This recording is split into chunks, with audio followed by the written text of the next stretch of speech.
Hello, fantasy managers, and welcome to another edition of the First Pitch Podcast. My name is Trevor Huth, and I appreciate you joining me.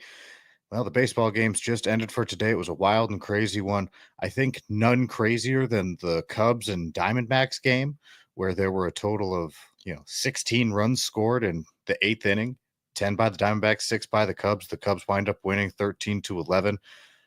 Just a wild amount of scoring and hitting and offense in that game. Just definitely a weird one. We'll talk about some of the players from those games coming up. But first, let's dive into the news. Liam Hendricks is expected to be activated. Hunter Dobbins is the corresponding move. He will be heading back down to Triple-A. Liam Hendricks has not pitched in a while, but again, he's expected to be activated today. Caleb Durbin was called up to the Brewers. He made his debut. He is expected to be their regular third baseman moving forward. He was part of the Devin Williams, Nestor Cortez trade. Uh, you know, he may or may not hit double-digit home runs. He's not a huge power threat. He's got some speed to him, a good hit tool, more of a hit tool-driven guy. With Caleb Durbin, there's kind of a couple different camps, and I think the best outcome that is seen for him is more of a utility, regular utility type guy who can play a couple positions across the infield, maybe even a starter depending on how good the team is. But a lot of people think maybe he just winds up as a solid bench piece in the long run. You kind of see what happens. He made his debut today. Another promotion for an even more divisive prospect is Chandler Simpson with the Rays. And I'll tell you what, Chandler Simpson is super fast. There is no debating the fact that he is so quick. I mean, there's a video if you want to go find it, if you haven't seen it. He hit a routine ground ball to the first baseman and beat it out. That happened this year. So he is extremely fast. He has a really good hit tool. He can get his bat to the ball. There's just not a lot of power. And so, again, you either love him or you hate him. Some people are saying go buy in fantasy. I mean, the steals will be there as long as he's going to get on base. He will steal bases. If he's on base, he'll rack them up for you. But will he be able to hit consistently enough? The other question mark is that he plays for the Rays. So what is his playing time going to actually look like is the other thing. So again, very divisive. People are kind of split on Chandler Simpson, but he is going to be on the Rays and will be making his debut. Shohei Ohtani heads to the paternity list. Eddie Rosario is selected. Nothing major there. Congrats to Shohei Ohtani on the child. But, he's going to be out for a few games, and Eddie Rosario is up. Zach Neto returns. Nicky Lopez was DFA'd. We'll talk about Neto's return coming up in just a little bit. Luke Keyshaw was promoted and made his debut as well now because of that. Matt Cantorino was DFA'd. That's an unfortunate story. He has, he had some talent. He was a guy that is pretty good. I was a fan, thought he could be a decent reliever, but a DFA injuries kind of derailed his career. So in order for Luke Keyshaw to be on the Twins, Matt Cantorino was DFA'd and Mickey Gasper was optioned down to AAA. Yesterday, I mentioned Grayson Rodriguez was having shoulder soreness, and that is still true. They're getting a second opinion now, and that's got to be even scarier, right? Because that means they want, they might be looking for something different, but they're getting a second opinion on his sore shoulder. So Grayson Rodriguez, some news might be coming about maybe a longer stay on the IL, something like that, but they're looking at a second opinion there. They are going to promote Brandon Young, who is expected to start today.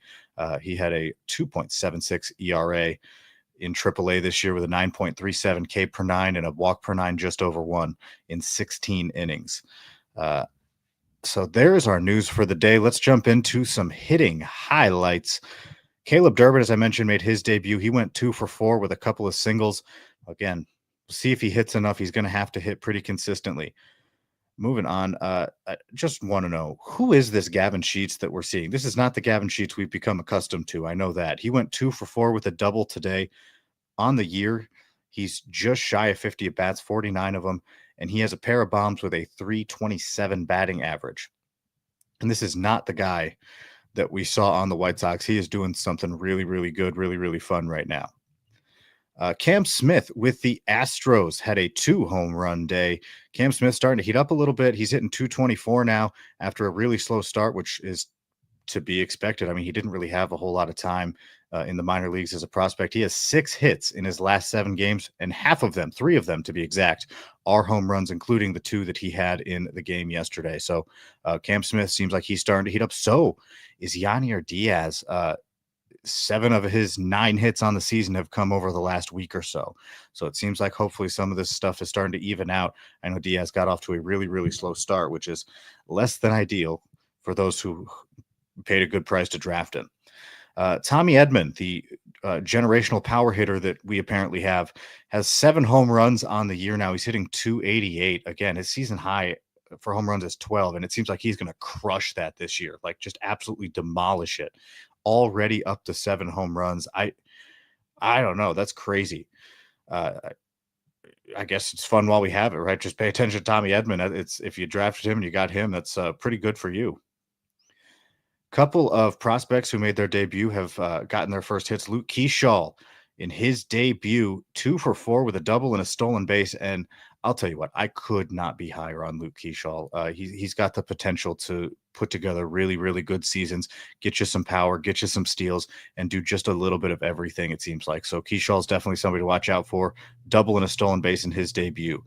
Edgar Caro did not get a hit in his debut a couple days ago, but yesterday he was not in the lineup, ended up pinch hitting, and got his first hit. It was a double, so he's now on the board with his first hit. I think he's got a walk and a double now in his first 5 or so at bats. Trevor Story was 3 for 4 yesterday, had 2 bombs. He's now hitting 321 with 5 homers. You love to see the comeback alert. Maybe just a resurgent season. I don't know, but he's hitting really well, which some thought might happen entering this year. I spec added him in a couple of leagues just because he was available, and that's so far going pretty well. Mets game was a lot of fun. Pete Alonso hit a triple. We're accustomed to him getting 4 bases. He got 3 of them.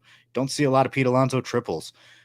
Francisco Lindor with a walk-off home run in that one. That was his career 250th home run. So good for Francisco Lindor. Congratulations to him. And the other Mets batter that I want to touch on, Brett Beatty. He's still hitting just 217 after a slow start, but he's 8 for his last 25, including a double in the game yesterday. Seems like he might be starting to heat up a little bit. Acuna's starting to heat up a little bit. Luis Angel Acuna, I should say. So some things happening with that Mets lineup. Vladimir Guerrero Jr., we know that guy's got power. He actually went hitless in the game that I'm about to talk about, but he did hit a grounder and grounded out at 120.4 miles per hour. That was a very hard ground out, the hardest hit of his career. Again, 120 miles an hour off the bat. Heston Kjerstad with the Orioles, home runs in back-to-back games. Seems like he's finally starting to hit, finally, maybe for his power rather, but getting some regular playing time for what is really the first time in his career, it seems like, at least at the big league level. And again, homers in back-to-back games showing off that power. Bo Naylor, 3 hits, including a home run and a double in yesterday's game. Carson Kelly, another catcher, 2 bombs in the game. He was part of that giant scoring outburst in that Diamondbacks and Cubs game. And the other part of that, Jake McCarthy got the start in center field for the Diamondbacks. I'm really just interested to see how that starts to play out. I mean, at some point, McCarthy went 0 for 4, and that means he's hitting .081, his batting average on the season to this point. I know it's still pretty early, but you have Alek Thomas, who theoretically does basically the same thing, gives you good defense, and Thomas is hitting .311. He pinch hit, got 2 at bats, and went 2 for 2 with a double in that game. So at what point do you give Alek Thomas the reins in the outfield and make Jake McCarthy more of a part-time player? It seems like they still have a solid timeshare going on, but I just don't know how much longer that is going to last. Zach Neto in his return from the IL went 1 for 3. But he is officially back. And as I mentioned, Nicky Lopez was DFA'd. A lot of pitching to talk about, not a whole lot of time. So let's start running through it. JT Ginn, I had mentioned him as a guy I was interested in for the outing yesterday. 4.2 innings, 7 strikeouts, gave up 3 earned on 4 hits and a pair of walks. Not a bad outing for him. I mean, again, the strikeouts are looking pretty good. Yoshinobu Yamamoto is absolutely bonkers so far this year. I mean, crazy. I mean, like, anoint him Cy Young already, it seems like. 7 shutout innings, 0 walks, 10 strikeouts. He has a .93 ERA with 38 strikeouts and 29 innings to start the year. Insane start. Wonder how long he can keep up these amazing performances, hopefully all year, because it's a lot of fun to watch. Jacob deGrom was opposite Yamamoto. He went 7 innings, gave up an earned run, and struck out 7. Chris Paddock had a decent outing, 1 earned run over 5 innings, struck out 6, bringing his season ERA down to 7.27. So, I mean, diamond in the rough, I guess. Hunter Dobbins, who is expected to be sent down to make room for Liam Hendricks, 6 innings, 1 earned run, 6 strikeouts. Carlos Rodon, 6 innings, 9 strikeouts. Andrew Abbott, his second start since coming back from the IL for the Reds. He's up to 16 strikeouts in 11 innings now after throwing 6 innings in his most recent outings and striking out 11. Andrew Abbott is on fire since coming back. Yesterday, I picked Zach Wheeler versus Sandy Alcantara as a pitching matchup of the day because it seems super fun. Well, Zach Wheeler lived up to it. He struck out 13, walked 0 over 7 innings with a pair of earned runs, but Sandy Alcantara did not. He only lasted 2 innings, gave up 6 earned runs, and struck out only 1. The other pitching matchup I picked to watch, that one did turn out a lot better. That was Cole Reagans versus Jackson Jobe. Reagan struck out 8 over 4 innings, but did give up 5 earned runs. Jackson Jobe struck out 5 over 5 innings and gave up only a single run. So that one was a little more fun, at least had some strikeouts. And Jobe, man, just looking so good. I am so pumped about Jackson Jobe as a Tigers fan. Luis L. Ortiz, I mentioned him as a potential streamer. He struck out 8 over 5 innings. And I'll tell you what, his strikeouts have been there. So that's pretty good over his last couple outings. 8 strikeouts in 5 innings. He had 10 strikeouts in his last outing. So, regardless of the rest of it, the strikeouts are there right now, which is super interesting. And Logan Webb, 12 strikeouts in 6 innings for the Giants. So that is a solid outing from him. Few relievers that I want to talk about. Trevor Megill, he had his knee thing. Looks like he's good. He's back. He got a save, striking out 1 in 0.2 innings, but it's good to see him healthy and good to see him, still getting the 9th inning chances again. He had gotten the MRI on his knee. There was something going on there, but turns out it was nothing major. And Megill back getting save opportunities. This was his second of the year that he converted. Speaking of really good relievers, what is up with Griffin Jax right now? He went 0.1 innings, 4 earned runs. He has an 11.25 ERA to this point. Obviously, he's nasty. He's one of the better relievers in the game, but it's just been kind of a rough start, which we've seen with a few different relievers over the course of the early going this season. One of them, of course, being Emmanuel Clase, who, don't look now, has converted 2 save chances in a row and thrown 2 scoreless innings in a row. To be fair, this most recent one that happened yesterday was 0.1 innings. He did walk a guy and then strike someone out, but he got the save in his 1/3 of an inning. So, hey, maybe he's turned things around. That's the point I'm making, despite that, despite how he started. Lucas Erceg took a 109-mile-an-hour hit off of his foot ankle. So that's a scary thing. He's one of the back end arms for the Royals. Riley Green hit it right back at him. It was a comebacker again. It went off his foot or ankle. He got an X-ray. They were negative. So he's more of a day-to-day situation as of right now. This is the night of. We'll see what happens tomorrow. But night of, they're saying that things came back negative. Things look good. And he's, again, more of a day-to-day situation. And for the Cubs, Porter Hodge, who is a reliever that I was super interested heading into the year. A lot of people were, still should be, but went 0.2 innings, gave up 6 earned runs. I do want to mention I am super excited about Daniel Palencia, who they just called up. Nasty, nasty stuff, triple-digit fastballs, all of that. And I don't know where he fits in. I don't even know if he fits in leverage to get holds.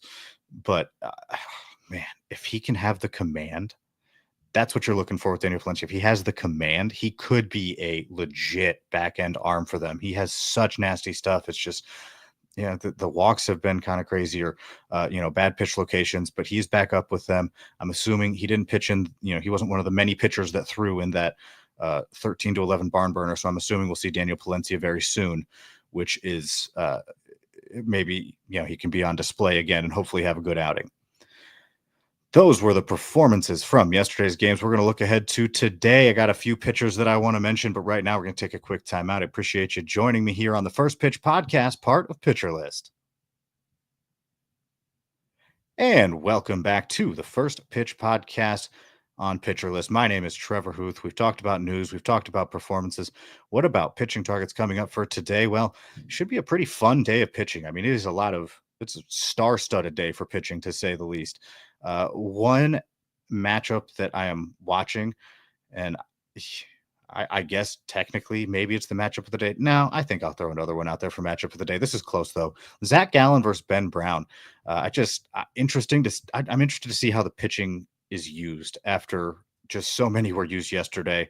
See how deep they try to let Gallen and Brown go. Ben Brown, he's been striking some people out. He's looked pretty good over his last couple outings, at least from what I've seen. So certainly a guy that I'm pretty interested in. I don't know though. With the way the offense went yesterday, it's just I don't know what to expect from these pitchers. Uh, Hunter Green has been uh, phenomenal to start the year. He's on the mound outside of Great American Ballpark, and he'll be against a debuting Brandon Young for the Orioles. So that's, dominant pitcher versus debuting pitcher. My matchup of the day, I'm just going to throw this one out there. It's going to be Mackenzie Gore versus Chase DeLander. It was supposed to happen yesterday. Snow happened, so there was no game or snow game. All right, my jokes aren't that great. Sorry. But the game got pushed back because of the snow in Colorado. So we have Mackenzie Gore versus Chase DeLander in Coors Field once again. Somewhat interesting. Gore's been great. I'm such a big fan of Mackenzie Gore. I hope he's taking the step forward that it seems like he is. But just to mention the amount of star powers that's on the mound today, it's going to be a fun day to watch baseball. Logan Gilbert's on the mound. Paul Skeens is on the mound. Garrett Crochet's on the mound. Hunter Green, as I mentioned. Shane Baz is on the mound. There are just so many guys. That's not even all of them. Those are just the ones that I bothered to write down. There's other really, really good pitchers that are going to be on the mound. So definitely going to be a fun day for pitching. And I appreciate you joining me here on this First Pitch podcast.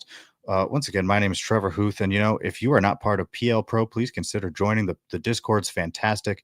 And, of course, check out everything going on the website. There's great articles.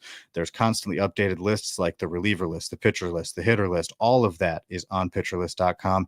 And, of course, the conversations happening in the Discord, as I mentioned, are always fantastic.